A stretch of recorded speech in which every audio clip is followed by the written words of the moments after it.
सीमान पर आए बात करने के बोलिए ना, बात करने का टाइम है। हाँ बोलो ना।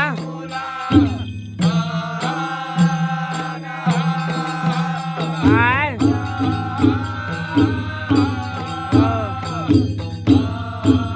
हाँ बोलो ना।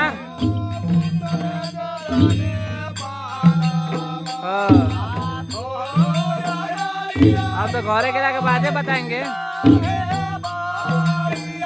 परसों जाएंगे घरे। हाँ जोता का टाइम है आप ही के ने।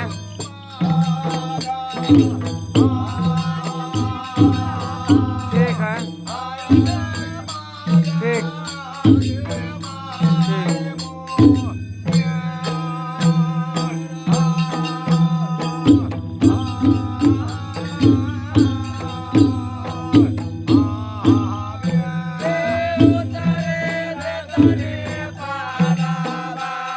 हेलो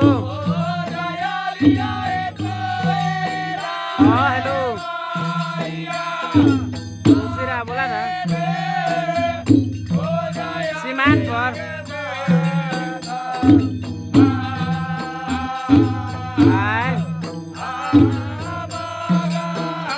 घरे आप जाओ राते में बयान।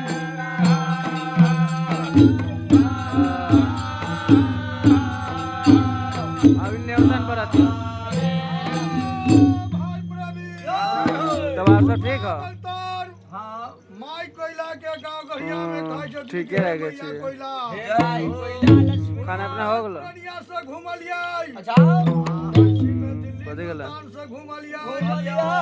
उत्तर में मैया सरहद नेपाल से घूमलिया, दक्षिण में मंगा मुंगेर से घूमलिया, चारों भुवन से घूम फिर करके सन में आ गेलियो मैया मैया कोइला ये आजू दिन मामा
भाई हो भाई कोयला के वीर बउआ बनतर कहै छथिन कि हे मैया कोयला आइ के दिन हमरा मन हुलसैया कि गांव गढ़िया से मैया जतिये श्री राज मोरंग घूमे के लिए हे माई कोयला बेर बेर हमरा जसिया बसिया दुनो बहिन मोरंग राज से तलाक लिख के भेजैया हे मैया कोयला हमरा तू मन से आशीर्वाद दे दहो हम जब मोरंग बाजार घूमे के लिए ओ बउआ वीर वाला बोली